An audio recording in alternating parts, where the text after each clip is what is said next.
Welcome back after the break. जी admiral Javed Iqbal साहब, आपका इस पे पॉइंट ऑफ व्यू क्या होगा कि केपीटी जिस तरह से इस वक्त रशी हो गया है, इस वक्त एक खूब वहां पर हंगाम है जहाज़ों के आने का, कार्गो के लदने का, पाकिस्तान एक तिजारती हब बन गया है, तो सिर्फ ये बहरान में, मिडल ईस्ट के बहरान के दौरान ही क्यों, इसके अलावा इससे आगे बढ़ के पाकिस्तान इस फैसिलिटी को यूज क्यों नहीं कर सकता? जी बिल्कुल, बहुत शुक्रिया, thank you for highlighting. Blue economy जो है, जो समुद्र से जुड़ी मईशत है, वो पाकिस्तान का एक ग्रोथ इंजन है और उस पर अभी पास्ट में इतना फोकस नहीं किया गया। अभी रिसेंटली इस पे बहुत काम हो रहा है। एक 100 ईयर्स विजन के तहत हमारी मैरीटाइम मिनिस्ट्री इसको परसू कर रही है।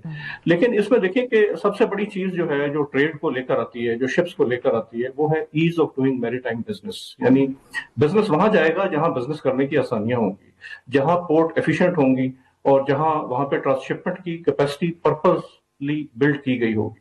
हमारी जो पोर्ट्स हैं वो हमारे अपने कार्गो, हमारी अपनी इंपोर्ट और एक्सपोर्ट के तनाजुर में बनाई गई थी।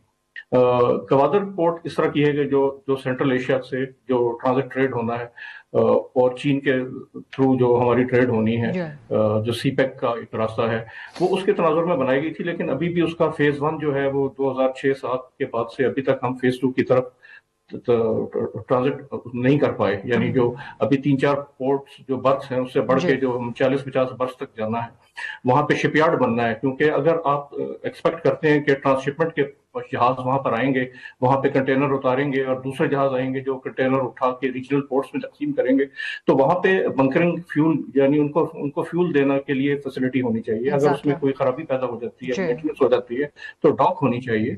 एक पूरा एक इकोसिस्टम है जो कि ease of doing maritime business provide करता है। और ये बड़ा मेरा ख्याल में अपॉर्चुनिटी ऑफ द सेंचुरी है, क्योंकि ट्रांसशिपमेंट पोर्ट्स जो है वो जियोपॉलिटिकल रिस्क से बहुत इफेक्ट होती है। अभी हमने देखा कि आबनाए हुर्मुज और खलीज फारस में होने वाले जो वॉर है, उसकी वजह से जो दुबई की जो पोर्ट्स हैं, जबल अली की ट्रांसशिपमेंट पोर्ट है, वो एक तरह से आउट ऑफ एक्शन हो गई है। इसी तरह बाबुल मंदब पे जो है वो पिछले साल एक डिसरप्शन हुई बहुत बड़ी, और अब दोबारा होने जा रही है अगर हूथी इस मामले में और आते हैं। तो जो ओमान की जो ट्रांजिट पोर्ट्स हैं, सलाला, जो रेड सी के अंदर जो सऊदी अरेबिया की पोर्ट्स हैं, जद्दा, ये सारी, इनका बहुत बिजनेस इफेक्ट होगा। और ये बिजनेस कहाँ आएगा? इसके लिए पाकिस्तान की कोस्ट लाइन आइडियली प्लेस्ड है, बट प्रोवाइडेड कि हम उसको कैपिटलाइज करें। ये एक मेरा ख्याल में ज्योग्राफी एक लेवरेज होता है, और जब तक हम उसको उसमें इन्वेस्ट ना करें, उसको कैपिटलाइज ना करें, ऑपरेशनलाइज ना करें, तो उससे हम फायदा नहीं उठा सकते।